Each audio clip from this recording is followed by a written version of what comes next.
Good afternoon. I want to extend a very warm welcome to all of you.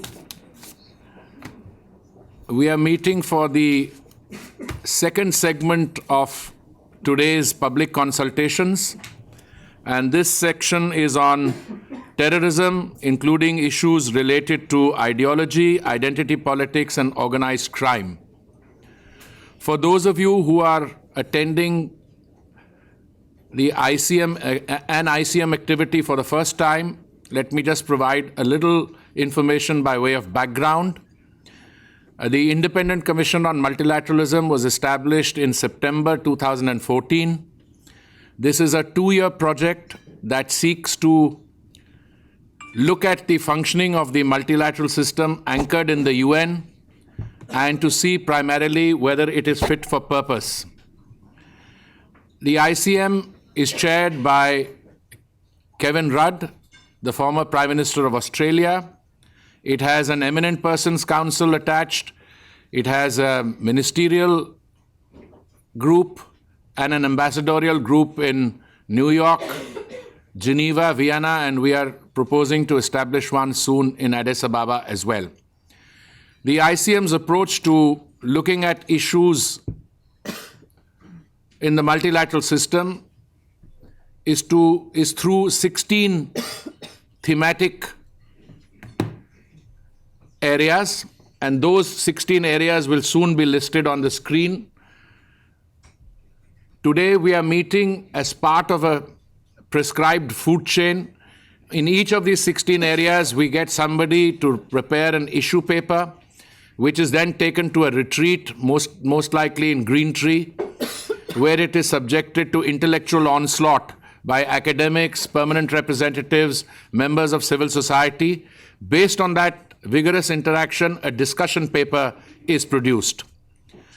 The discussion paper is then posted on the website of the ICM, and this is the third public consultation on one of those papers. The first one was on women, peace, and security. This morning, we had a public consultation on the issue of social inclusion.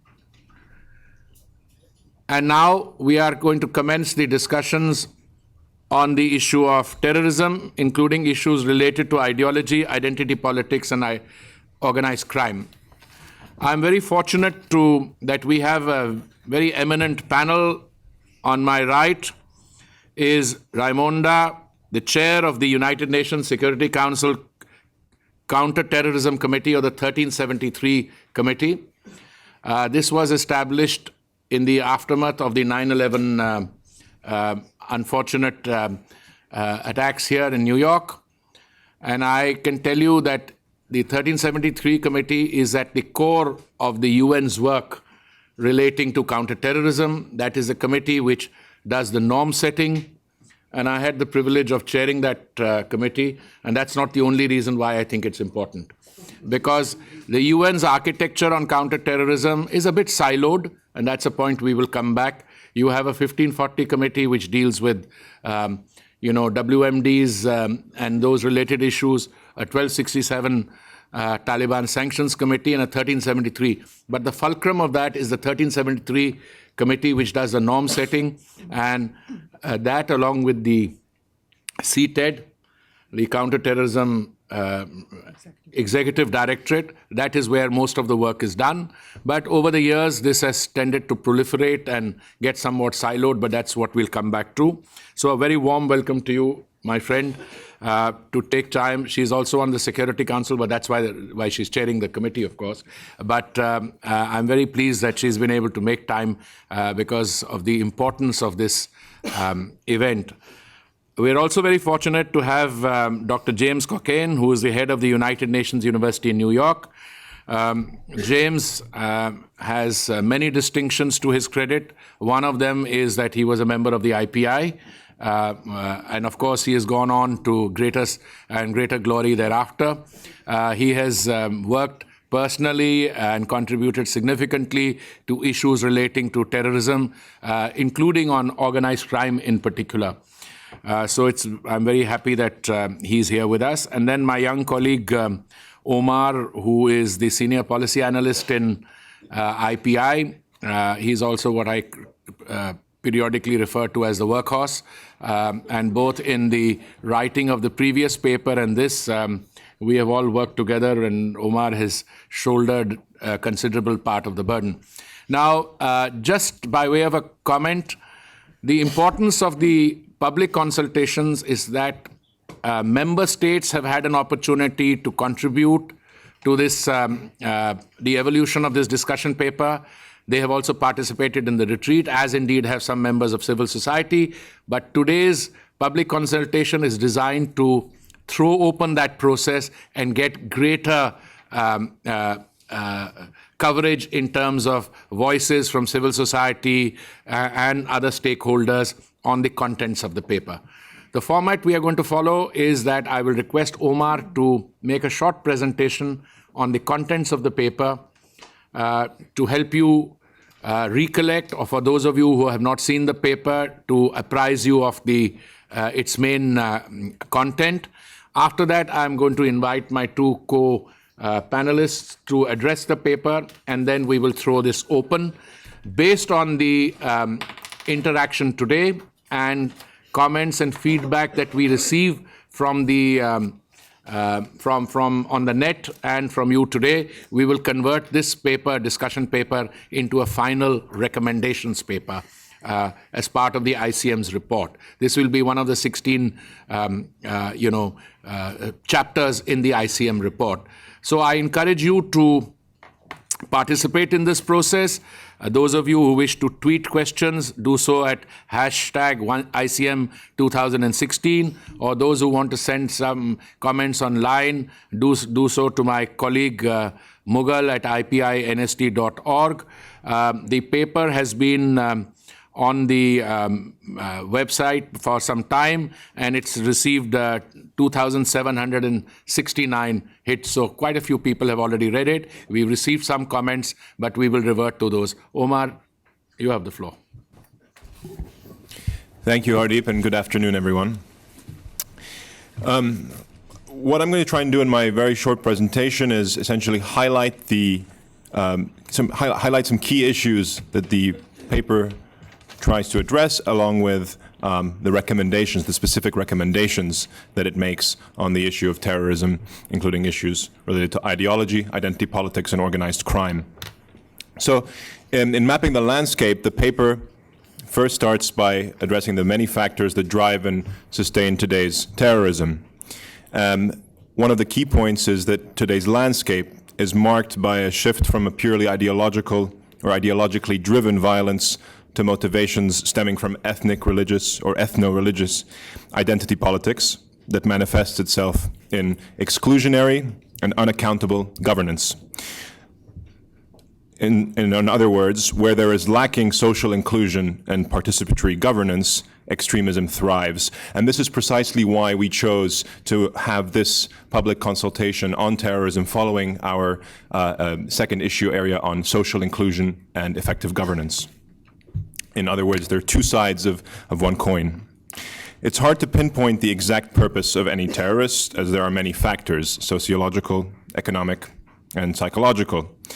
But radicalization must be viewed as highly individualized. Deft use of web-based communication technologies, including social media, has made it possible for terrorist organizations and organized crime networks to make inroads into disgruntled and marginalized communities, particularly marginalized youth. The United Nations and the multilateral system more widely remains at a deadlock when it comes to a universal definition of terrorism. At the geopolitical level, multilateral efforts will continue to be hampered until the double standard is addressed, namely that the rhetoric and action of member states is inconsistent when it comes to terrorism. Terrorism is no longer merely local and can no longer be considered a menace in the distance. It is expected that fighters will return to their home countries so radicalized and or traumatized that they will pose a serious danger. However, the attention to foreign fighters must not eclipse the reality that the proportions of recruitment are incomparably larger in the localities of the terrorist groups, which is also where also the societies bear the most of the brunt of the violence. This debate is particularly relevant given last weekend's tragic events between Baghdad, Beirut, and Paris. Terrorism often intersects with other transnational challenges. In understanding the nexus between terrorism and organized crime, the way in which criminal activity serves to undermine governance and the rule of law and create weaknesses in the state structure for terrorists to exploit is of central importance. While the nexus of organized crime and terrorism is important, the former constitutes its own threat to global peace and security. Thus far, the response has been ad hoc, reactive, and disjointed. Currently, there is a set of measures to deal with organized crime, but the sanctions regime has focused more on the political rather than the financial dimensions of sanctions. Financial drivers remain underestimated and understudied. The notion that the fight against terrorism and organized crime can be won primarily by military force, law enforcement measures, and intelligence operations is losing currency. The paradigm shift from counterterrorism, CT, to countering violent extremism, CVE, and preventing violent extremism, PVE, has allowed for greater awareness of the root causes that lead to terrorism and the need to move beyond conventional methods of response. Finally, I'll just run us through the recommendations. The paper makes certain recommendations that call for the tweaking of the kind of current multilateral architecture dealing with terrorism and organized crime. And it stems from the following point, basically, the idea that the bulk of the efforts remain either unilateral or bilateral, and given that the challenges are increasingly multifaceted or transnational, it's essential to kind of synergize strategies among all the different levels and to bolster the one mechanism which is best suited to lead the way, that is the building across the street, the United Nations. So the 5 recommendations, I won't go into the details, you have them in front of you. A new compact among member states based on cooperation, solidarity, and transparency. This is particularly with the issue of terrorism. 2, a global counter-narrative to neutralize and dilute the violent extremist narrative. Political sensitivities may prevent the UN from devising the message itself, but it remains best suited to be the messenger. The message itself can come from some other body, something slightly more, I would say, autonomous, but it has to be made up of individuals from civil society, religious leaders, private sector, and above all, youth actors. And the key here will be how that message is devised. It has to be done in a way that that appeals to youth, so it's in their language and using their tools. 3, institutional reforms at the UN and elsewhere to help realize the above aims. The paper makes specific ones, including the potential of creating a single UN counterterrorism coordinator to allow the UN to better leverage its comparative advantages as a convener, norm builder, and global monitor, and above all, a strategic leader. 4, partnerships. A comprehensive approach must include international, regional, and local partners. By regional, we mean regional and sub-regional organizations. Local, we mean the civil society and private sector actors on the ground. And finally, youth, obviously, as I've mentioned before.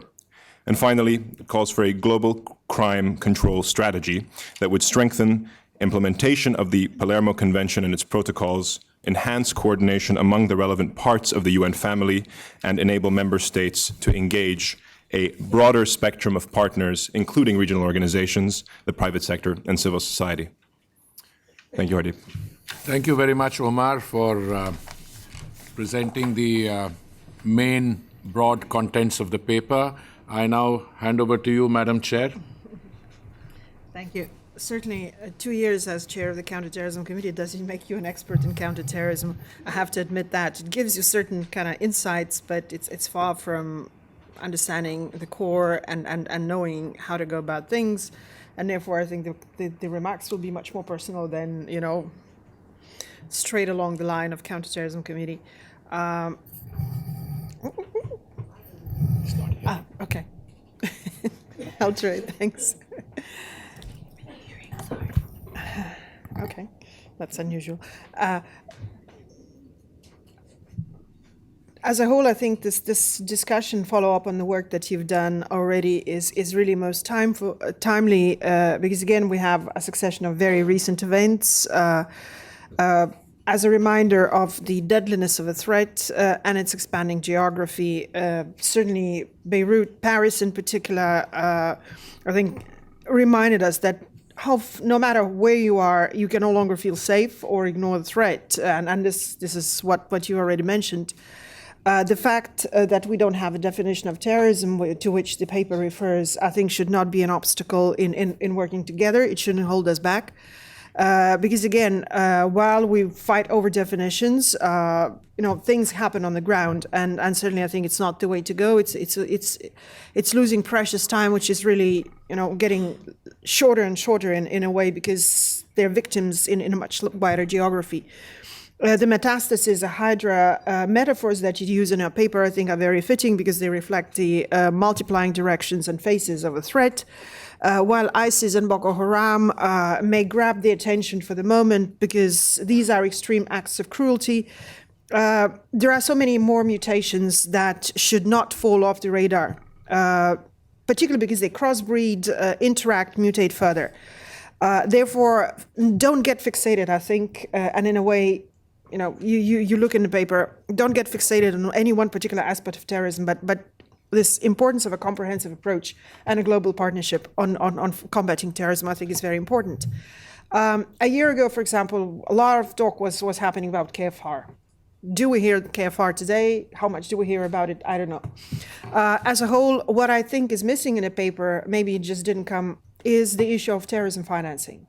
Because then they're fragmented approaches. Yes, we've had resolutions on oil. We've had, talk about antiquities as a source of financing.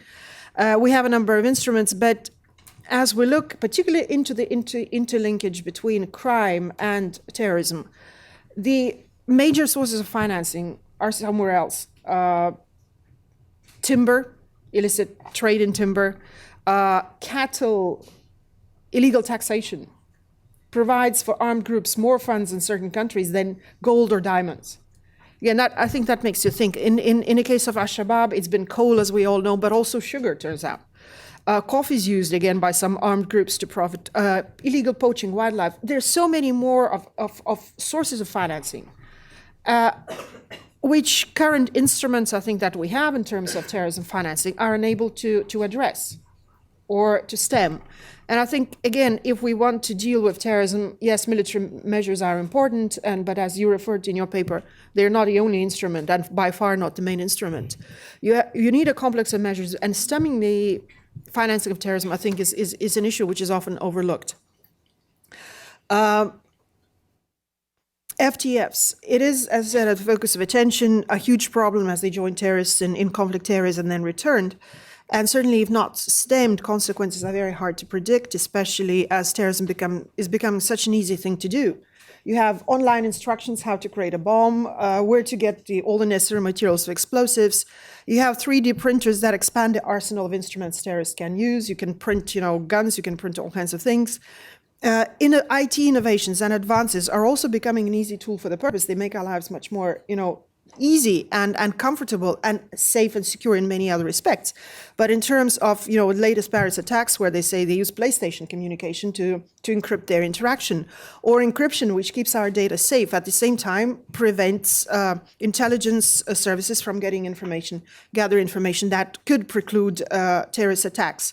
So this whole issue of instruments, I think, is very important. And how do we adapt to the increased diversification of instruments that terrorists use? Partnerships that you refer to in your paper, I fully agree. You need partnerships, regional organizations, thematic organizations, because IMO, ICAO, Interpol are kind of natural allies, I think, but World Health Organization, World Tourism Organization, World Customs Organization, all of these organizations have a role to play. Public-private partnerships, which you stress, civil society, community, religious leaders, youth that you spoke about, women in particular, terrorism victims. It's a huge resource that we can use in counter-messaging, in preventing violent extremism. Private business, definitely a must, not only because tourism sector is susceptible in so many ways and can be used as an instrument, or IT, but as a whole, I think private-public partnership in that is also extremely important. Research and analytical communities must involve on preventing violent extremism, counter-messaging, but also understanding better the root causes. And sometimes I think we need a psychologist as part of a team, because in so many cases, when you read individual stories, it's not just radicalization for the purpose of something, achieving something. It's just extreme loneliness and alienation of individuals, which might matter, and they become easy target. Institutional reform, now going back to the references to the silos. Certainly, there's been a lot of talk about breaking down the silos, and I think it's the right direction, but we have to walk that talk. For example, last year, we found out for the first time, we reached out to the Rule of Law Unit at the United Nations. Turns out they're doing exactly the work that CTAD basically is doing, in complement, in parallel, but nobody's ever talked to them before. So there is a resource sitting there, but that resource is not employed for the same purpose. The path from counterterrorism needs situation assessment to assistance, I think, is still very complex and riddled with dead ends. CDC recommendations end up with no response, or their action comes too little, too late. Interaction between counterterrorism committee, Al-Qaeda committees leaves room for improvement as well. There could be a lot more synergies built, as well as between CTC, CTAD, and CTITF. Different origins of the mandate, again, have been, I remember during the discussions we had, have been quoted as, a reason why we cannot do certain things. Again, terrorists don't care whose mandate we're working on. Terrorists just kill people and mess our lives. And for us to sit and argue about mandates and how we should go proceeding for the mandates, yes, there is a legitimate argument up to a point, but it shouldn't interfere with what we can do together.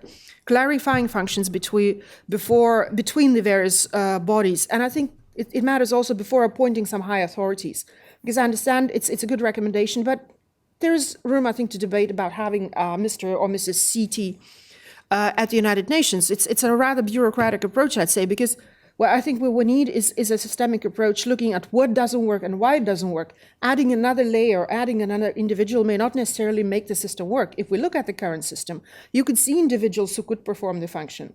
So I leave that question open. And then I'll just, I think, finish with some questions which trouble me as a whole. One is, how will terrorism affect us looking into the future? What are we ready to give up to feel safe? What freedoms are we ready to give up? And when do we find ourselves on that slippery slope of restraining our freedoms even more and more to feel safe? How real security needs will be used for repressive aims, because that's always an issue when we discuss, internet and IT, and the balance has to be found. Does combating terrorism legitimize oppressive leaders as part of the game? Regimes who will use the fear and tragedy to reinsert themselves in a bigger picture? Refugee crisis is a huge thing, a tremendous issue. Again, talking about, easy meat for recruitment. Humanity versus security. Those most vulnerable without a shred of hope are also the most susceptible, because they have nothing to lose, they have no hope, nothing. So how can we make sure we don't dehumanize the refugees? We don't reject them while we protect ourselves? And how do we combine these two? I think it's a very difficult issue. Again, does the UNCT machinery have the desired impact? I've referred to that. The more bodies, the more formats, the more workshops, the more terrorism on the other hand. I don't mean to say that, creation of bodies creates terrorism, but there is a disconnect, definitely, because we don't seem to have an impact. Things just happen on the other side as we increase our structures. So how to pick up speed, how to adjust these structures to make them really work on the ground and have a real impact. We've never done, I think, an impact assessment of the measures that CT machinery has taken so far. I might be wrong, but I think there has to be an honest look if the current measures, the workshops, the trainings, the all kinds of things that we do have the desired impact on the ground and do change things on the ground. And then finally, perceptions. I think perceptions matter as well for those who recruit, but also for those who want to prevent recruitment. If we look at Beirut and Paris these couple of days between the attacks on the web, there was a lot of reference on, why do we treat Beirut differently than Paris? Paris was horrendous. Paris is far away from the usual trouble regions and all of that. But I think even, perceptions matter as well. We cannot be seen as focusing on FTFs at expense of other terrorists. We cannot be seen focusing on certain regions at the expense of other regions. Because perceptions will work into the hands of those who recruit. Therefore, comprehensive, coherent, and united action, certainly that you refer to in the paper, is absolutely, an urgent need. The more fragmented we are in terms of approaches, in terms of structures, in terms of, who we go after, I think, the easier it will be for terrorists to thrive. Thank you. Thank you very much. It's always nice to be able to speak towards the end because you've said a lot of interesting things on which I'd like to comment. But James, you're on first. Yeah. Thank you so much, Hardeep. It's really an honor and a privilege to be singled out to be a discussant on this paper. It's really a very rich paper. I commend you, Omar, and all your colleagues for the work you've done. It's chock full of ideas. I commend it to all of you. And it covers a huge territory in a very short space, which is really quite something. I've been asked to speak for 5 or 6 minutes. And in that time, really, you can only stick to some big ideas. So I wanted to stick really to three specific ideas. The first about the strategic context that we're in and what that means for multilateral approaches to counterterrorism. The second about what it means to have a CT strategy in a multilateral context. And the third to respond to the specific idea of a crime control strategy. So let me start with the strategic context. I think it's a period of great sadness for many people in the world at the moment. I think that Paris, Beirut, Sharm el-Sheikh, Baghdad have in a sense been something of a wake-up call for the global public. There's a kind of a feeling of a violent rupture from perhaps the somewhat complacent belief that their leaders actually had a coherent and effective strategy for solving the drivers that give rise to terrorism. I think the images of refugee crisis in Europe every day reinforce the idea that we're not really grappling with the heart of the problem. And I think that's because we aren't. In fact, we don't have a clear political strategy for dealing with this problem. If we look just at ISIS, to take one example, we see it turning now from a strategy of rapid, violent territorial expansion to one of global terrorism. Why? Well, because it's reached its natural territorial limits. It can't move north, east, west, or south. It doesn't have an obvious political base in those places. So instead, it's reaching for a strategy, in a sense, in the air. It wages war at a distance by remote control, raining terror without actually seeking to govern in the places that it rains terror. But I'm afraid, in a sense, do we. We have a pretty narrative about how we deal with these things on the ground, but that's not what's heard on the ground in places affected by ISIS and other groups. They hear the sound of bombs, not the sound of all of these nice non-military ideas that we're talking about. We are not seeking to be present in those places and to govern, give them an alternative vision of governance from the tyranny of ISIS. We too are acting from a distance, from the air. There is no prospect of a local state or a foreign state putting troops on the ground to provide an alternative positive vision of government as a counterpoint to what ISIS is offering. And so I think we fundamentally have a strategic stalemate. We have the use of force on both sides, but no endgame, no plan for government beyond their immediate home base. And on our side, we have no real plan to woo the young people who are increasingly attracted to this cause back to a positive vision of statehood. And I think that's where the UN comes in. So let me turn to my second point about the paper, and in particular about the idea of strategy in the paper. The UN, I think we should accept, is not a vacuum of values. It is founded on a positive vision of the relationship between statehood on the one hand and human prosperity on the other. It's a union of states, an organization of the states, by the states, and for the state. But it's a concept of the state that sees the state as a protector of human life, as the promoter of human welfare. So it can't stand by in a clash of values in which one side actually denigrates and denies the positive effects of the state. But it's also not built to direct states politically, to provide political strategy, to iteratively and dynamically match means to ends. And that's not, in fact, what the existing UN Global Counterterrorism Strategy seeks to do. It's not that kind of strategy.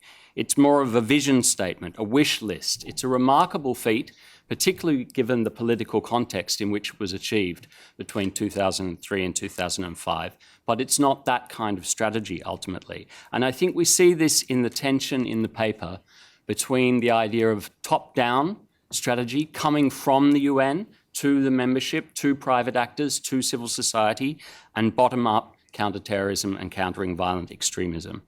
The paper, I think, is absolutely right, frequently to recognise that the most effective counterterrorism and counter-violent extremism efforts are local, are micro, are in the family, in the local community, and build up from there. But it also recognises that a lot of this happens unilaterally or bilaterally, not multilaterally. And yet then in other places, the paper talks about the UN leading, about the UN, quote, being at the helm, unquote, of global counterterrorism efforts, which tends to suggest a very top-down vision of what the UN can achieve. And I would argue that's not what the UN is built for, it's not what the UN is good at, and it's not what its members actually want. However, it might be what bureaucracies want, unfortunately, and that's a tension, to marry what is good for the organisation with the vested interests inside the organisation. And I'm very pleased to hear your call, Excellency, for an evidence-driven assessment of what is actually working inside the organisation as a basis for policy going forward. So I would argue that it's really better to think about the UN's role as providing frameworks, political frameworks, rather than strategies. And that is, I would say, where the UN really has provided value over the last 10 years. The UN Global Counterterrorism Strategy and the activities of the UN over the last 10 years have been at their best when they have reinforced and buttressed that vision of the protection of human life at the heart of the work of the organisation, including in counterterrorism. When it is ensured that human rights are protected while we counter terrorism.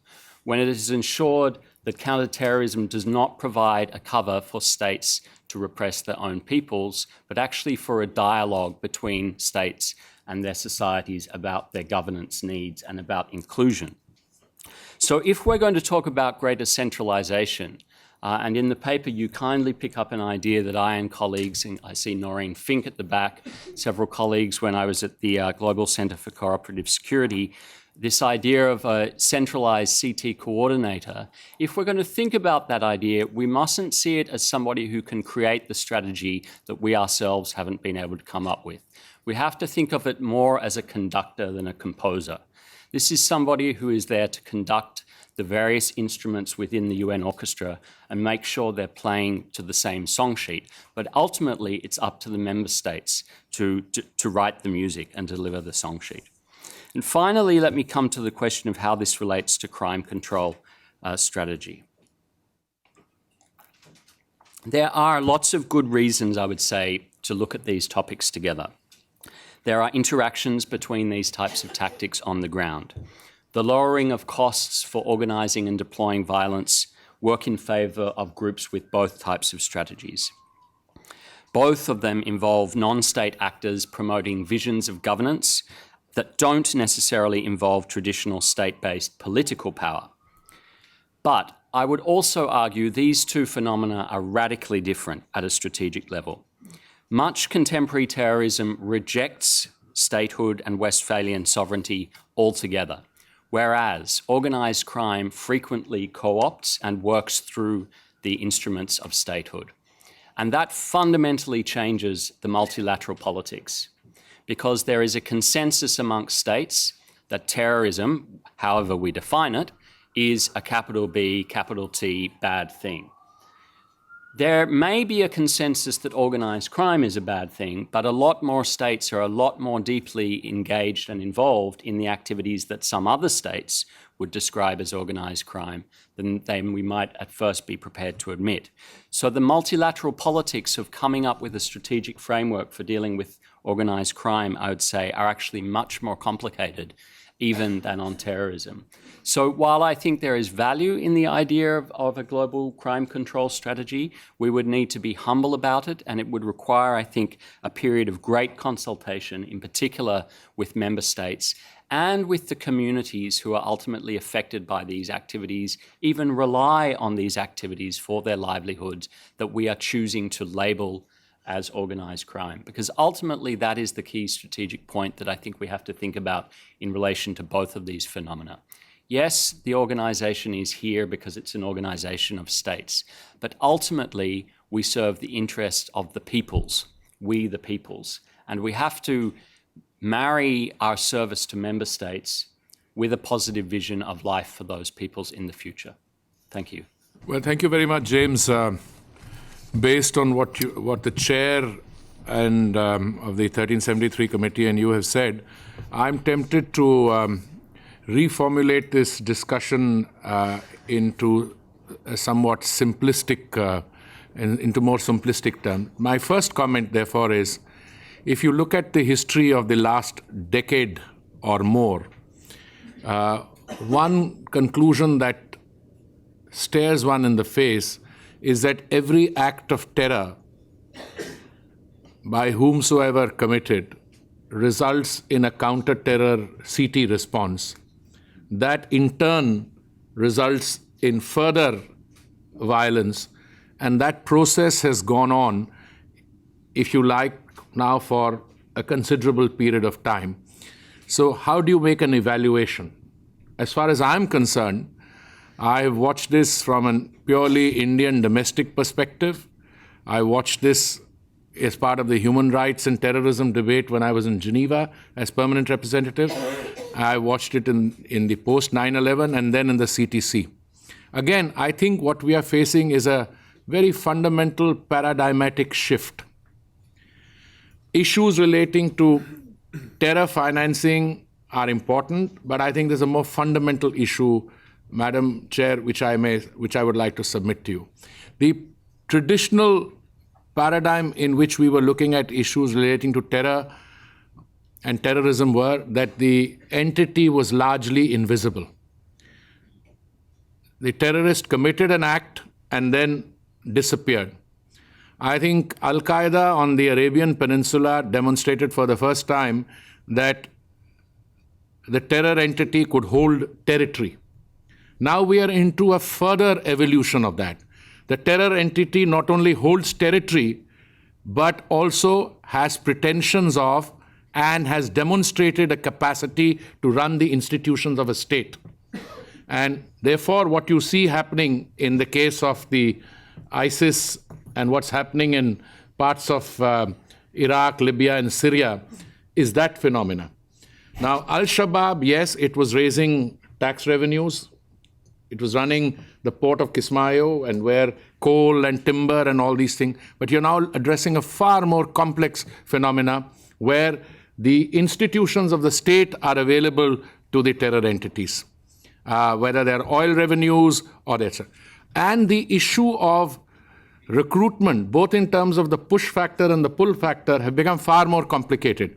What you're dealing with is a much more deeply entrenched situation in which large sections of the youth, or in ostensibly successful societies, feel that they have maybe a sense of redemption or something to gain by joining an outfit like this. So I think the foremost problem from my point of view is to create what I call a counter narrative. That counter narrative has to come both at the local level, it has to come from leaders, it has to reach out to the youth, because absence that, I have serious doubts about the extent to which you can bomb an ideology. I mean, if ISIS is an ideology, well, ISIS has a military front. If they have a tank, go and hit the tank. But every time you are dealing with a situation where unemployed youth are jailed, then the jails become incubators, as they did of Al-Qaeda and as they will now of ISIS. So you have to deal with a larger phenomena. And final comment, and I'm saying this only to provoke a discussion, none of this is my point of view, I'm only a moderator. The counter-terrorism coordinator, I agree with you. This has been an idea which has been around. I have always had a more cynical view. A counter-terrorism coordinator in the UN has a role to perform, provided the UN has a role to perform. I mean, when an attack takes place or something happens place, it's like in the previous section I said, when the world economic and financial crisis took place in September 2008, somebody said, why don't we deal with it in the UN? And I said, which part of the UN do you have in mind? ECOSOC? Neither the fund nor the bank. The crisis is much bigger. So here again, I think it's not just a traditional paradigm terrorism crisis where somebody has picked up arms, has been financed by so-and-so, is attracted by ideology, has links to organized crime. This is far more serious. Here there is a absolute questioning of the basic coordinates of the civilized world, which is affecting everyone. And therein may lie an opportunity. How do you deal with it? And therefore, the solution has to be anchored in the nature of the challenge. Otherwise, we come with yesterday's solutions for a completely new set of problems. I have my doubts. But I hope I've succeeded in provoking you. And now the floor is open. My dear friend and colleague, John Hirsch. And then WPS.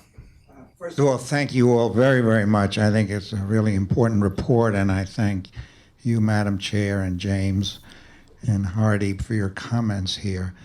I wanted to pick up on one of the points you made about the UN being the conductor and not the composer. And my big question is, where do the large powers and the UN intersect? So when this all happened in Paris the other night, to my knowledge, President Hollande did not call Ban Ki-moon. To my knowledge, President Putin did not call Ban Ki-moon. These people, these heads of state, are taking their own actions and making their own decisions. I don't think that President Obama has called up Ban Ki-moon during the Ankara summit. So when you speak about the role, I want you all to, I'm not sort of knocking the role of the UN and the effort to coordinate UN instruments, but I'd like you to say some more about, how does that fit with the bilateral security policies of the major states and the major groupings, NATO, the African Union, and so on? If you could elaborate on that, any one of you, that would be great. Thank you. Thank you, John. We'll take one or two more questions. I think WPS Sidhu, the gentleman who looks like me with the turban on. So Only not as distinguished. Oh, come on. Thank you very much. I just want to link it up to the previous panel's discussion as well, and just throw out two sort of elements for consideration. One of them, Ambassador Puri, you've already touched upon, is how the jails become incubators of future terrorists in case they're sort of responded to in a particular way. But I think the question of social inclusion is an important element, particularly, and this links up, Madam Chair, to the point you were making about refugees. But even if you look at migrants, one of the key elements is how do migrants then assimilate into societies, and the ability of societies to manage that is also a key element. And I think this is one of the lessons that we're learning, certainly from Paris, if not from the other instances, as to the inability of multicultural states to manage immigrants, assimilating more into their sort of system. That's one sort of broad comment I'd like your responses to. The second is, and again, one of the responses, if you like, or one of the consequences of these four events, James, that you mentioned, is actually a bridging of the gap between the major powers.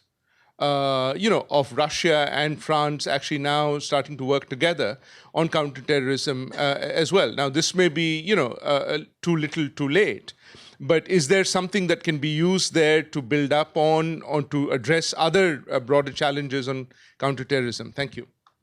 Thank you. I would suggest, yes, the gentleman, yes, we'll take one more and then I'll request the panel to Thanks a lot. I will. Henk-Jan Brinkman, Peace Building Support Office.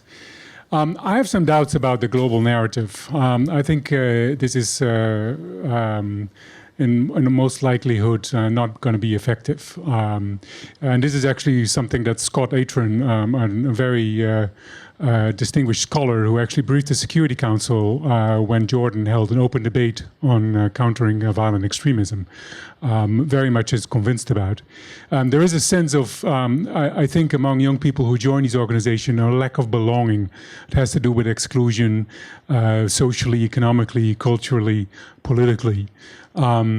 And local strategies, I think, are absolutely key. I agree with that. But a global narrative is not going to work. You're not going to convince anybody to leave ISIS by giving a message that their acts are barbaric or in contradiction with Islam or whatever it is. The peer-to-peer recruiting is the most fundamental aspect, and that's where you need to get at. Thanks.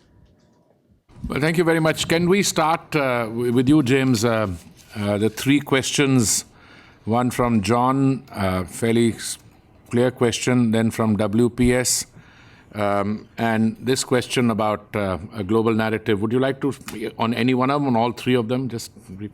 Sure. I think I will respond to the narrative and the inclusion questions together. I think fundamentally we need to accept, and I'm not sure that all member states have accepted this, that this is not a marketing problem. This isn't a question about promoting a more attractive lifestyle than is offered under ISIS or other terrorist groups. There's a great quote from that esteemed scholar John Oliver, who recently said, if you're in a lifestyle war with France, good luck. And that's funny because we all are naturally attracted to and understand the notionally universal appeal of France and the French. But in a sense, actually, he's wrong. That there are growing numbers of people who live in France who are not attracted to that lifestyle and who are positively and deliberately volunteering to live under a different system. And this is what makes it not just a marketing problem, not just a narrative or propaganda problem. This is actually about how we are governed, and not just governance in the sense of institutions, but actually how they work in our lives and how they work at that peer-to-peer level that Henk-Jan just mentioned, their effective impact. I think it's only appropriate to quote a French scholar, Foucault, who described this as governmentality. It's about at the kind of fundamental mental operating level. What drives you? What conducts your conduct? What makes you think that you are part of a particular community? And we know from scholars like Scott Atran and others that what fundamentally drives you are your social interactions and the values you pick up from your immediate social community. So we have to be acting at that level. But where I disagree with you, Henk-Jan, is that if we don't connect that to a larger narrative that states can protect you, that they offer inclusive governance, and that there's something worth fighting for, then we can't win this. We can't win this struggle.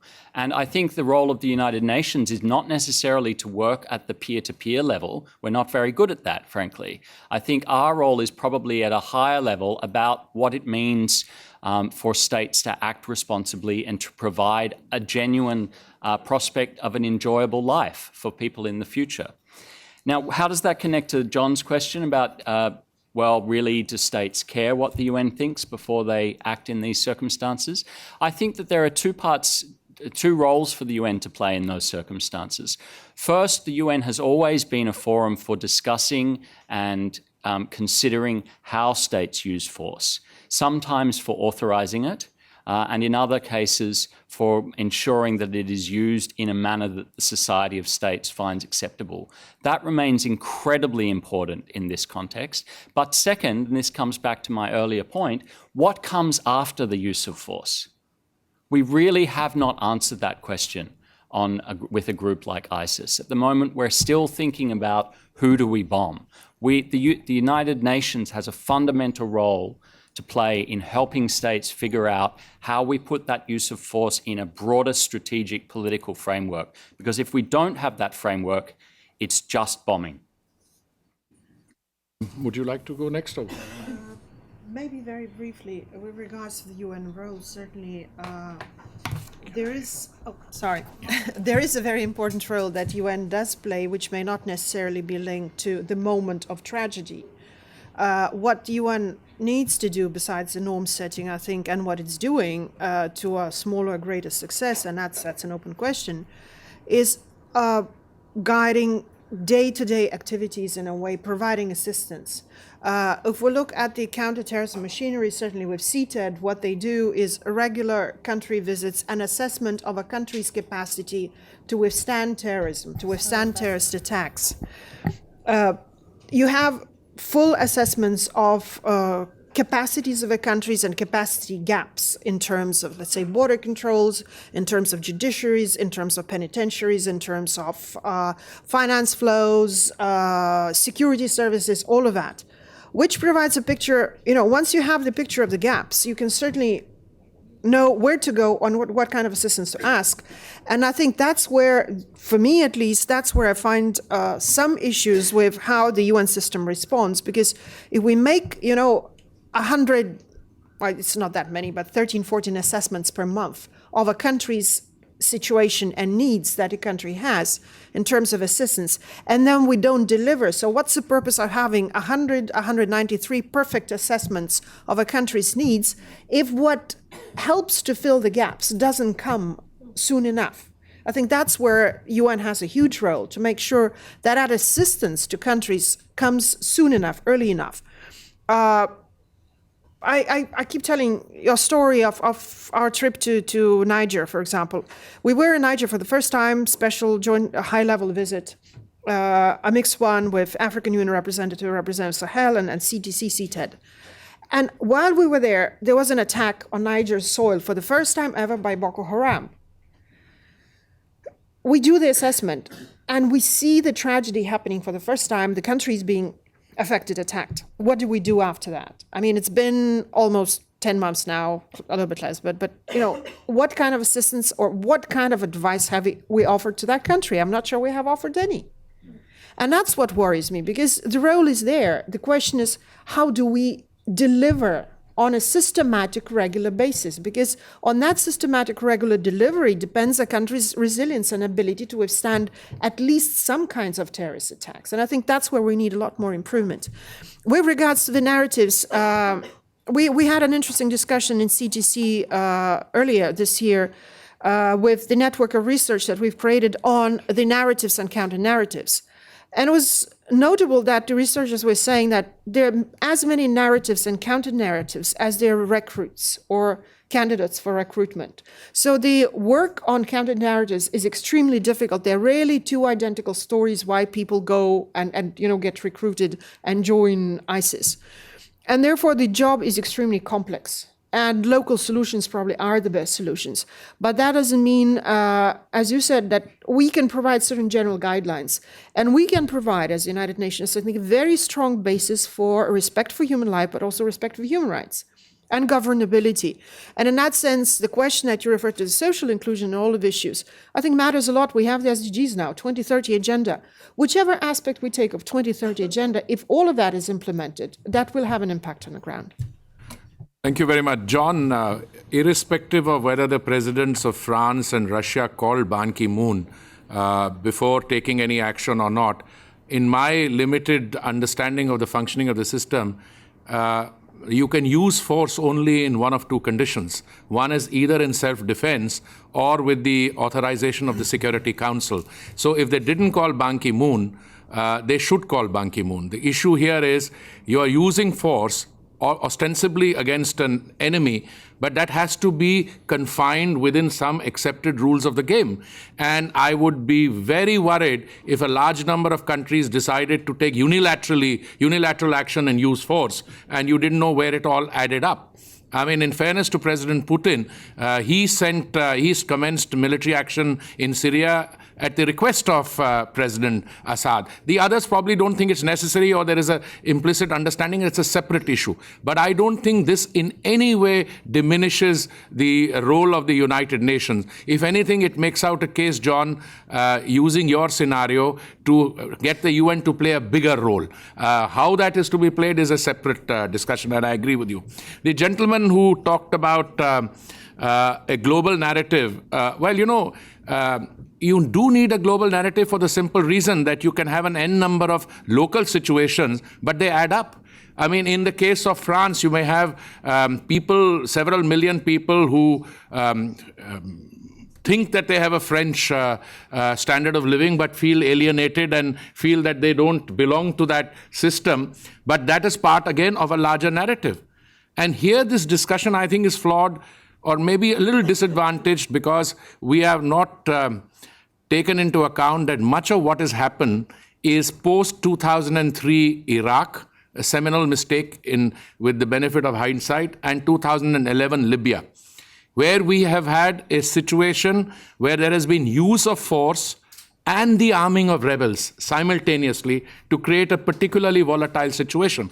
Now, if you need to correct that, I'm in agreement with James and anyone else who says, well, you can carry out military action, but you have to think it through as to what will happen after that. Even President Obama admitted in the last address to the high-level segment of the UNGA, when he said, we went in Libya, but we did not take care to produce an infrastructure or to see what needed to be done outside. Now, when any elected government, as in all over the world, faces a threat of terrorism, it can defend itself in self-defense. It has every right to take the action. But then that action has to be proportionate. And I think you need a global narrative for the simple reason, otherwise you'll have a large number of, n number of local narratives which don't add up and create more confusion. Because if you have one part of the world which is unraveling, as Libya has. You have a very unfortunate situation on the Mediterranean coast. It's resulting in desperate migration. So is the unraveling of the Syrian state. It becomes everybody's problem. So the global narrative has to be both anchored in the kind of response and what other actions, concomitant actions, the international community has to take. But let me now move on to the next question, the gentleman here. Yeah. Thank you. I'm Sabir Raimi from New York University. My question is if the paper is covering anything along the lines of state-sponsored terrorism, and if there's anything that the multilateralism or the UN could do about it. The second question is related to the financing, but the weapons itself. If the paper is touching upon the supply chain of the weapons that these terrorists get their hands on. Thank you. The question on sponsoring of terrorism, I mean, the member states have actually committed themselves to a zero tolerance, and also there is an obligation not to sponsor terror groups. But the sponsorship, both in terms of finance and in terms of supply of weapons, is actually taking place. So that's, I think, what Omar referred to initially as the inherent double standards, that at one stage, at one level, member states say that, this is a terrible thing. At the same time, different parts of their governments or their agencies happily arm these. Let's be very clear. If there is no state sponsorship of terrorism, and I mean this absolutely across the board throughout the world, and everybody is committed to the zero tolerance and zero support thing, we wouldn't be facing this problem.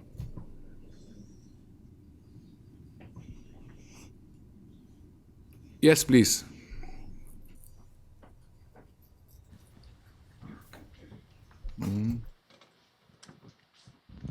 Thank you. I'm Atlasi from the Mission of Morocco. I would like, first of all, to thank the panelists, and I agree with much of what is said there. I think that the venue for countering terrorism, let's say, is the UN, instead of having, let's say, everyone going alone. We have got, the problem is that we have got lots of resolutions, we have got lots of PRCs, but when we come to, let's say, the implementation, that is where we have the problem. And I think it is at this level that there must be much work, in the sense that we have to help states to, let's say, have either at judicial level or at the level of exchanging information between states, as well as to have at the same time, let's say, cooperation in border control and security. That is how it happened that we have what happened in France, which we condemned. So I think also there must be a local fight, in the sense there must be for each country must have its own strategy because this is cultural, this is also ethnic, it's local, so it should have its own strategy inspired from, let's say, the resolutions that were adopted either at the Security Council or at the General Assembly, including the implementation of the strategy. There must be also narrative at the local level, in the sense that we have to fight this narrative at the internet, as well as in mosques, as well as in any other areas where we should come in touch with, let's say, the common man. It is this common man which doesn't have sometimes, let's say, the capacities to analyze what ISIS or Boko Haram or whatever is heading to, and get in sense influenced by their ideology, that he goes to make those terrorist acts. So I think there must be an exchange of information. There must be a work together at the level of the states, as well as at the level of the UN, and we have also to help, let's say, failed states. This is where we get or produce more terrorists. Thank you. Thank you. Points well taken. Can we take one more question, and then I will request my... Yes, sir. Please identify yourself and then... Good afternoon, Luigi Marini from Italian Mission. I'm a legal advisor. I have just this morning tabled the text of the resolution on organized crime and Palermo Convention that this year showed quite a different approach of many states. This year has been possible to include in the proposal draft many references to Security Council resolutions and many references to terrorism. Last year it was quite impossible because many countries consider terrorism and organized crime two different items, not influencing each other. This year the approach has been quite different, and many of the items submitted to us by the distinguished director of the CTC has been addressed in the resolutions. This seems to me a good approach, and I think that also the action plan that is coming from the Secretary General and a different coordinated approach from Security Council, General Assembly, and Secretariat could be helping a lot, very much us to go toward the implementation of all the good resolutions we are writing and we are issuing during this time. So I commend very much all persons that are involved in this good direction. I would like to know if you consider this, my approach, positive, or maybe there's something wrong. Thank you. Thank you very much. James, can I invite you to, looks right up your... Sit on the hot seat again. I think I'm going to answer the last question in a slightly roundabout way. I've been thinking about UN responses to terrorism and organized crime for over a decade now, and I think the key point that I've struggled with over all of that time is the danger of labels. No one is fundamentally a criminal. No one is fundamentally a terrorist. No one is fundamentally a lawyer, although some people might argue with that. These are activities. These are things that people do. And the danger is that by creating very rigid, reifying labels, we lose sight of certain things. We lose sight of the fact that the organization is here to look after people's interests at a human level, their human rights, their relationship to their state. And we risk creating very rigid bureaucracies that work on similar phenomena, even dealing with the same groups, but competing for scarce resources, because each has its own discourse and framework that it needs to apply in the interests of its own self-survival and propagation. Now, that's a problem inherent in the very concept of bureaucracy. That's just how these things work. And the UN, as a very large, complex organization, is no more or less subject to that tendency than any other governmental or intergovernmental organization. But what I'm getting at is that we need to be very careful in the way we use these labels to not fundamentally reduce phenomena to one or the other things. Let me give you very practical examples. Al-Shabaab, Boko Haram, ACME, and ISIS are all involved in organized criminal activity. They all use terrorist tactics and strategy, and they're all at one level or another involved in governing populations. Depending on which lens we choose to look at them from, very different parts of the UN system are going to become engaged, or even multiple parts of the UN system become engaged. And what we need to do is ensure, first of all, that our choice of lens by which we look at one of these groups is done strategically, and that starts at the top with the Security Council often, and that the different parts of the system are coordinated strategically, that they have the right incentive structures so that they are not competing for resources which are only going to become more and more scarce in the current context. So that is fundamentally a challenge of managing a bureaucracy, and it's not necessarily something that an organization like the Security Council is well cut out for. It's a collective challenge for all of us. So to the extent that normative development, for example, so in reference to your resolution, helps us understand the connections between these activities and how different groups use crime, terrorism, or other strategies to achieve their own purposes, then I think that can be helpful. But to the extent that it's simply that these activities simply set the different parts of the system at contest with each other, then I think we have a deeper problem to manage. Thank you very much. This labeling issue poses a number of problems. If you look at the history of dissent, opposition, armed struggle, you come across the phenomena that one man's terrorist becomes another man's freedom fighter. So this ultimately adds up. But this also raises other fundamental problems. Do you negotiate with people like this? The traditional wisdom is no.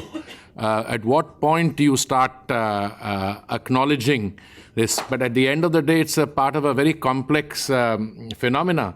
To the extent that it poses a military challenge, you have to give a military response. But on the other hand, recruitment. Now, in some cases, the world's, our conscience is stirred because some attacks end up creating a lot of reaction, while others go, unnoticed or are not. This is a question which has just been posed on Twitter, to which my response is, look, we have to be even-handed. A life lost wherever on account of a terrorist action is a life that should not have been lost. Now, there are issues relating to prevention, there are issues relating to response, but we cannot have a situation where we create a discourse which says that an attack which results in loss of lives in one place is all right, it is justified because the action takes place on account of concomitant or collateral damage in a military action. I think we ought to regret the loss of every life which goes, because then that is what perhaps will deal with the issue of convincing people that this is something about equity and inherent fair play. So I'm just trying to respond to a question which has come on Twitter in my own limited way. But the floor is open. Yes, please. My apologies. With regards to the labels, I would disagree in a way. I wouldn't be afraid of labels. Because again, or concepts at least, or some ideas. Because if we dare not call terrorists terrorists, if we dare not call criminals criminals, then what are we doing at all? As a whole, washing out the perceptions of terrorism or who is a terrorist, then leaves us in a hard spot. How can we combat something or tackle something and we can't, even say what it is in the first place? I think, again, with all considerations, I think the Security Council resolutions and the UN established principles are very clear. There's no condoning terrorism under whatever, there's a whole, phrase on that. Wherever, whenever, by whoever committed, that's very clear. And if the countries agree to that, that means we agree on what we consider as a whole terrorism. And if we agree on what's terrorism, you can't say whitewash an ISIS guy who puts a pilot in a cage and burns him alive. If we fail to say that this is terrorism, then I think we're in trouble, because then we might as well stop dealing with the issue. So labels in a negative sense, yeah, I understand labeling has a connotation, but we have to be very clear that we understand on the basis of the values, because again, combating terrorism, I think, and the whole prevention aspect and counter-messaging cannot be done if we're not clear about our values. That has to be very, very clear. No, on values, there's no point. An act of terror is an act of terror committed by anyone. The issue is, and it cannot be justified. I mean, I think that there is a universal acceptance. I think the discussion on labeling was taking place in a slightly different context. But James, I think you should respond, because... Yes, I'd like to respond briefly. We shouldn't be afraid of concepts and calling things what they are. I certainly agree with that. But what I'm getting at is that the choice of labels can create path dependency within our organizations. If we call a group an armed group, then the Security Council reaches for the tools of conflict resolution and management. If we call them a criminal group, we reach for different tools. And if we call them a terrorist group, then you're in business, ma'am.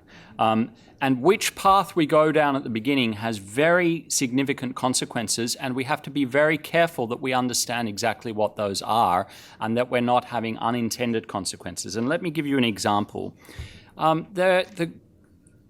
These days, no one would hesitate to call the Taliban a terrorist group. But there is an argument that when in the initial stages the UN infrastructure was brought to bear, the counterterrorism infrastructure, that very significantly shrank the humanitarian space for political and humanitarian engagement with not only the group itself, but those who lived in territory that it controlled. And we've seen similar phenomena elsewhere, in Somalia, for example. Now, there's no official policy to prevent the United Nations officials engaging with those people for political purposes, but that is frankly not the end of the story.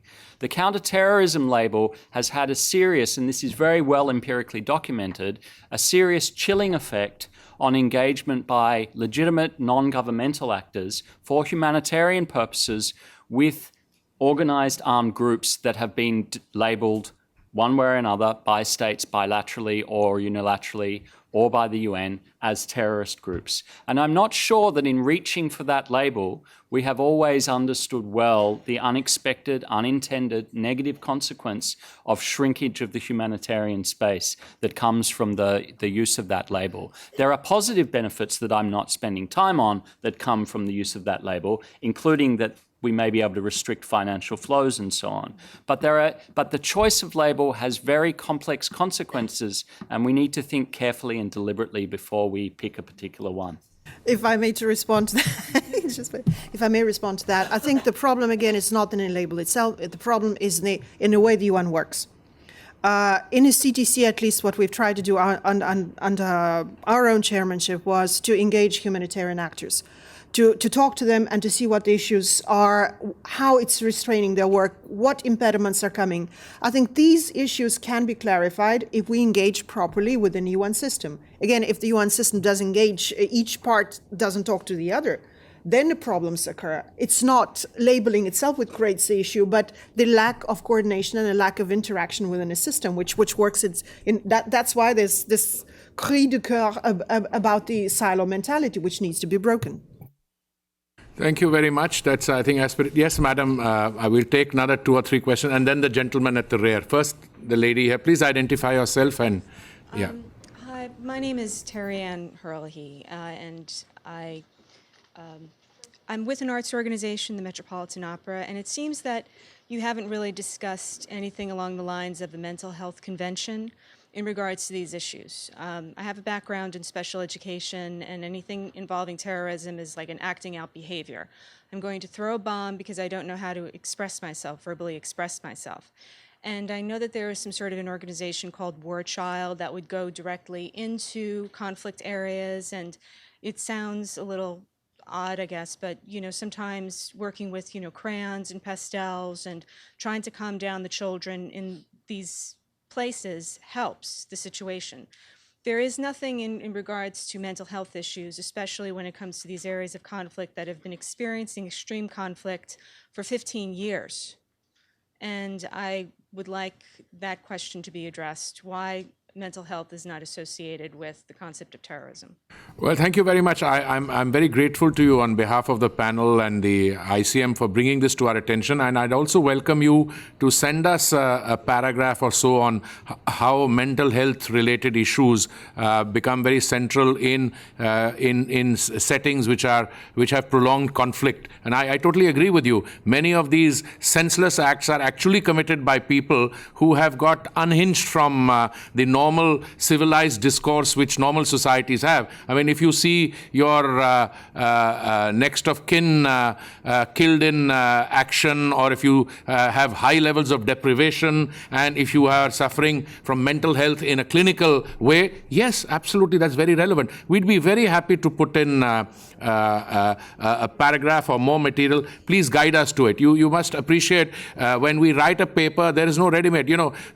James is an expert on one aspect on organized crime. We've all worked on terrorism. We try and tap the message, but I'm very happy that you brought this issue to our attention, and please send us something by email or something. Yes, James. Thanks, Hardeep. This is a very interesting question. My understanding of the literature is that it's actually rather agnostic about the relationship between psychosis and participation in organized terrorist activity, or indeed in lone wolf activity. But I think also that the reason it's agnostic rather than conclusive is because most people realize the data is pretty limited. And in one way in which it's limited is that it's mainly looked at actors in developed countries and not in countries that remain for a long period subject to violence. Where there is a more interesting literature potentially is on the normalization of violence and how that occurs in contexts that are affected by violence. And here we're getting beyond the labels, whether it's criminal violence, terrorist violence, conflict violence. The best available empirical evidence suggests that exposure to prolonged violence does increase your propensity to participate in that behavior, because violence becomes normalized as a way of resolving disputes. And that, I think, is a very fundamental lesson and something that we can be thinking about across the UN system, because there are programming lessons there from UNDP through UNODC, through many other parts of the system. And there are very interesting experiences, some of them in North America, about how to use that insight to interrupt the transmission of this norm in ways informed by epidemiology, actually, that could be scaled up at the UN and transcend these kinds of silo challenges that we face. So one of the best ways to overcome these barriers between silos is to find a common way of working. And I think this kind of insight points to the future of how we can bring different actors together to work on common problems in shared ways. The gentleman at the rear, please, and then you, sir. Yeah. Kai Stabel with C4CCR. First of all, I also want to thank you for a very interesting paper. And in today's day, which is one-liners, there's a lot of tweetable parts of the paper, and I wish you all the best as you send it out. Two things for me. One is, Ambassador Puri, you seem to indicate that there is space for violent response, and that's somehow justified. I'm of the opposite belief. I'm glad you wave your finger. For me, that was the scary part. So that is over. So if people can agree that violence begets violence, if you want to prepare for peace, one has to give people opportunities. I mean, one need not go further to any refugee camp and spend a day or two and realize that without genuine opportunity, governance and all the other factors that I mentioned are irrelevant, because you're combating complete misery. But my thing that I wanted to ask more about is, in the paper, you talk about the role of peace builders and peace building, and if you could elaborate a bit more on it, because for me, where I'm seeing the UN sort of having an overarching SAR of some sort, be it a crime SAR, the same as a drug SAR, if the system underneath doesn't change there, underneath, having worked for the UN for many years in the past, and many others here have worked for the UN, the belief that the UN would be able to have one individual or one sort of direct control on this topic without a complete change of senior management on so many levels is unfathomable. And I think that's the scary part. Like, I want to know how do you bypass that reality that the UN might not necessarily change, and how do you implement the peace builder component? Like, it's the peace builders, the mediators that DPA have, or are they the peace builders from other NGOs, etc., to play a role? Before I invite my distinguished colleagues to comment, let me just say that when you say what should the UN do or what can the UN do, let's be very clear who in the UN. What is the UN? There are 3 UNs out there. There's a Secretariat and member states. The Security Council, I'm coming to that. The Security Council has, over the last few years, tended, I'm not saying it has always has, it has tended to use Article 42 and Chapter 7 as a default response. You got a crisis somewhere, you don't know how to deal with the crisis, you go in there and you authorize the use of force. On other occasions, some member states who could not persuade the Security Council to give them the authorization for use of force, this was Iraq 2003, decided to use force in any case.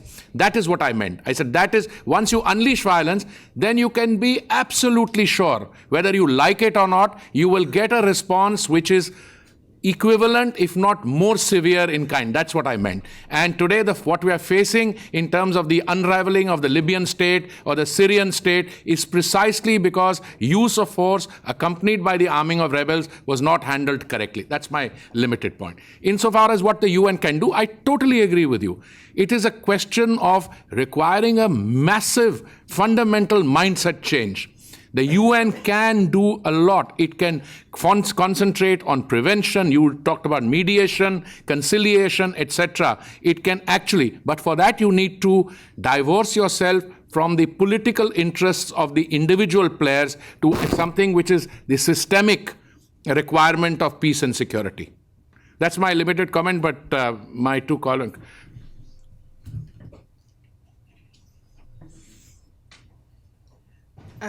I think there are different ways to look at peacekeeping and peace building. For one, peacekeepers themselves have to adjust to new circumstances, I think, and I think that's part of the issue in the paper.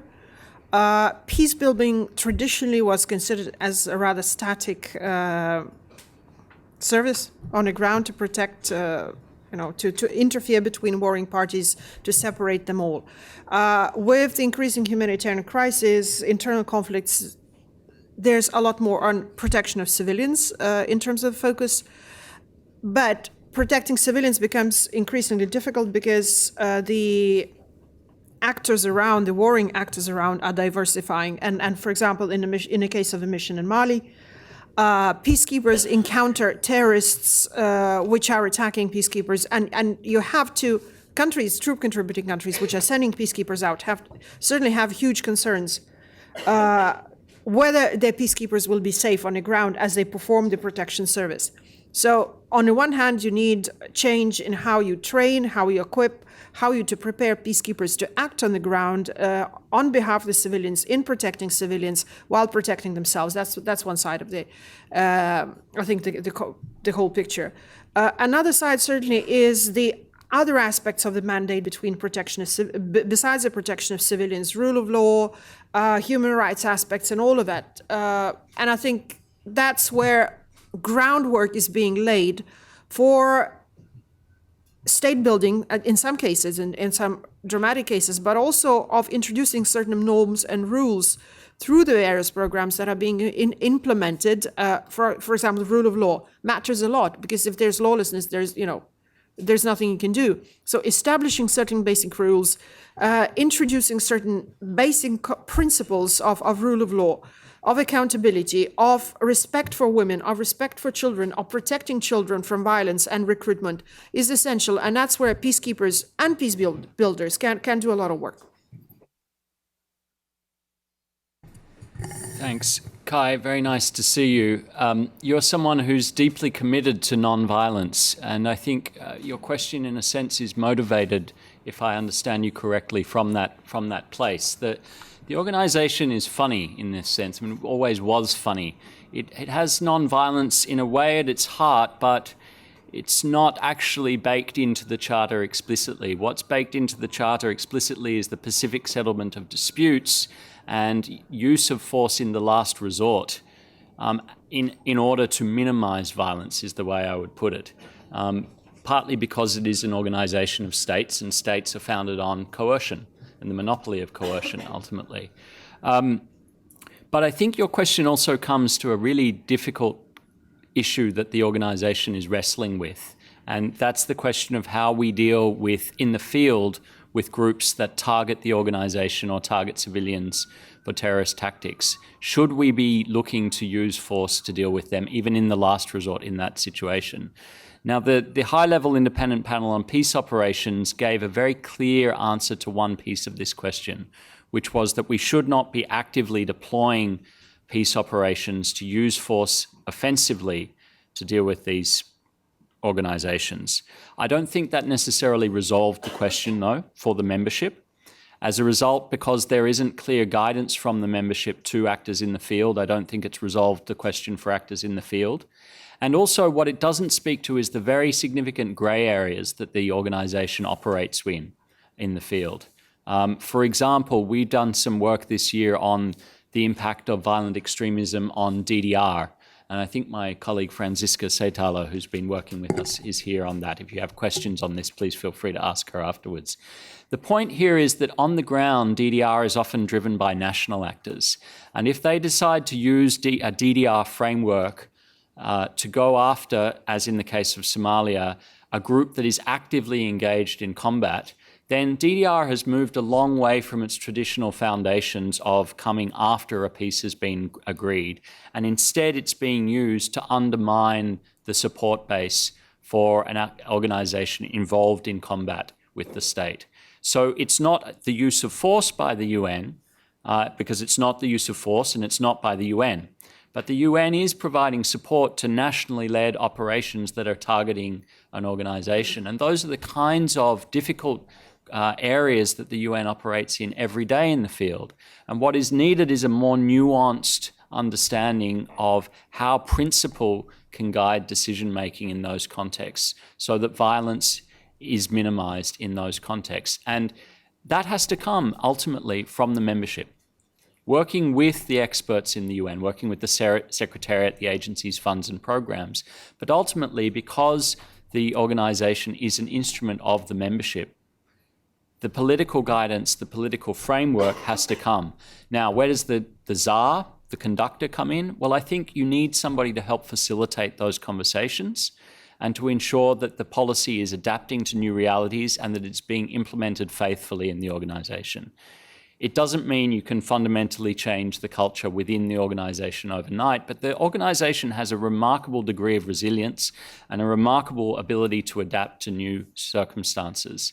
What I see in the idea of a coordinator or somebody in that kind of role is empowering somebody to work across the silos and to find incentives that get them to work together in shared ways on common problems. If we don't look for those kinds of creative solutions, then I think that we won't be able to find that kind of common ground. And I think the scenario that you're discussing is very relevant because it in some ways reflects what's going on the ground. We are moving slowly but surely away from the traditional paradigm of an agreement and a peace to keep and a peacekeeping force being sent to maintain the peace. But that is not the situation actually obtaining in most scenarios. We are slowly changing that from peacekeeping in the traditional sense to peacemaking or peace enforcement. And whether the contingent has to use force because a terror group is attacking it, or in another situation. Now, this requires very careful consideration, because many countries which send their peacekeepers under their domestic legislation do so for the traditional type of peacekeeping. Therefore, there have been some issues. Some countries were not willing to be part of robust peacekeeping of a hybrid kind. I'm not sure I remember the words, in some parts of the world, because it meant taking parts in a civil war, in a sense. I mean, crudely stated. But these are very important questions, and I'm glad you're raising these, and we'll see to what extent extent, some of this can be reflected back in our work. But the gentleman there, I'm sorry, I've kept you a little... You're right, Ambassador. Richard Jordan from the Royal Academy of Science International Trust, with a very brief comment that I can discuss bilaterally, but not speaking for the NGO Committee on Mental Health. But that committee here at the UN has been discussing these issues, mental health issues and conflict, for over 15, 20 years. And it's just impossible sometimes to reach out and get to the right parties. But we certainly, even in the declaration, the outcome document from the last DPI, Department of Public Information, NGO conference, for which I was the facilitator of the declaration, we had a section on mental health and conflict. I know that. So happy to discuss bilaterally and to pass your invitation to the committee. Thank you. No, I'm willing to do one better, my friend. I'm willing to invite your committee for a standalone discussion with us, because this is not the only area where issues like this will come in. Because my effort and that of my colleagues is to reach out. We'll give you the 16 areas. We'll give you the discussion papers, which we've got 6 or 7 of them, and the others. I think we need to get your input and anyone else who has a relevant input. So I will provide that channel. But before I invite my friend Omar, there is a question on Twitter, which I think I will instantly respond to. It is about the changing hegemonic masculinities. It's from someone in UN Women, a good question. What kind of advice do you give working men, young men, on promoting social inclusion and social integration?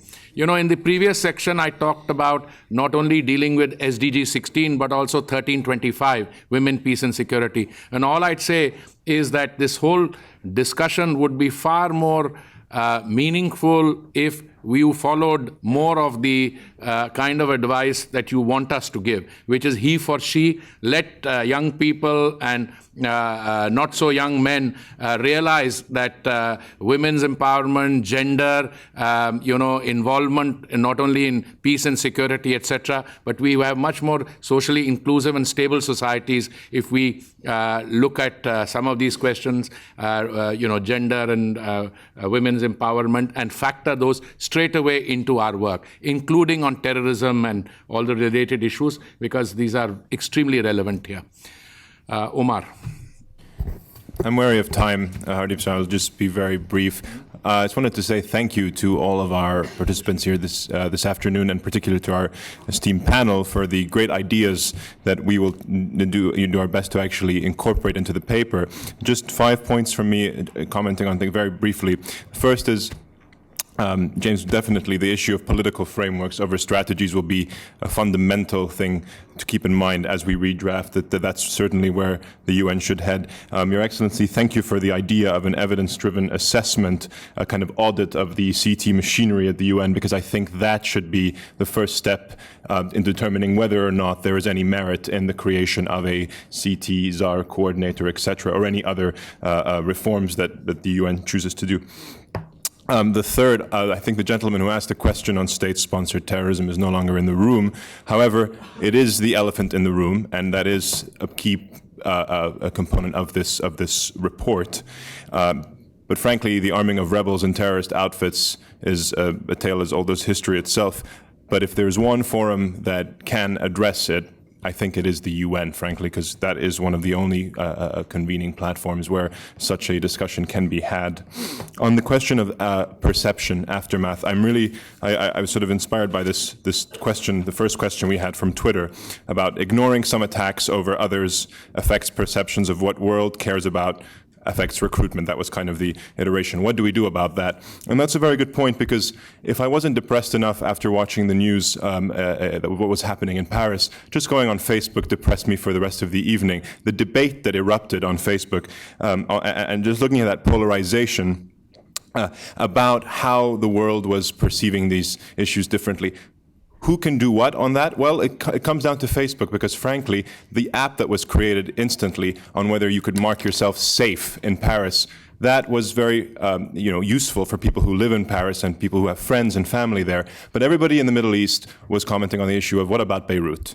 Why isn't there a similar app? And if Facebook, right, precisely, or Mumbai, especially when you're talking about Facebook, which is a global entity. Yes, the top users are in the US, but the second and third are respectively India with 100 million and Brazil with about 70 million. So that's a very concrete example of a member of the private sector playing its role in trying to avoid the perception trap that we keep falling into. Because frankly, at the end of the day, that is exactly what the perpetrators want. It is to create this discourse. A second example that comes to mind is 2011 with the Anders Breivik massacre. In Norway, everyone assumed when the news first broke out that this was going to be the usual suspect. It wasn't. It shocked the system. It was a new moment. This kind of, the expectation. There's a role for the media to play here. There's a role for every one of us, essentially, to ensure that that doesn't happen, because we're falling into a trap of a kind of West versus Islam kind of trap. Finally, on the issue of conductor and composer, I totally agree with James that the UN Secretary General, or the UN per se, should be playing the role of a conductor. But in that analogy, I'll take it further and say that the musicians are the member states who are also coming up with the composition. But an orchestra or a symphony is no good if musicians don't play. And it doesn't have to be harmonious. It can be dissident. So it doesn't have to be Beethoven. Stravinsky is fine. However, the problem will be if musicians stop playing and stop entering into this game and this discussion to begin with, because the conductor will just be waving a baton at an empty room. Thank you. Well, thank you very much, Omar. Please join me in thanking our excellent panel for a very productive discussion. And thank you to all of you. We look forward to getting your advice in and comments in. I would have loved to give my colleagues on the panel another opportunity to respond, but I'm acutely conscious of the time. I know they both have 3 o'clock meetings, and I had actually promised that I would relieve them by 2:45. But and yes, the next set of public consultations will be on December the 16th. They will be on fragile cities and fragile states and forced displacement, refugees, and migration. I hope as many of you as can possibly make it will join us, and we plan to follow the same format as we did today. Thank you very much. Thank you.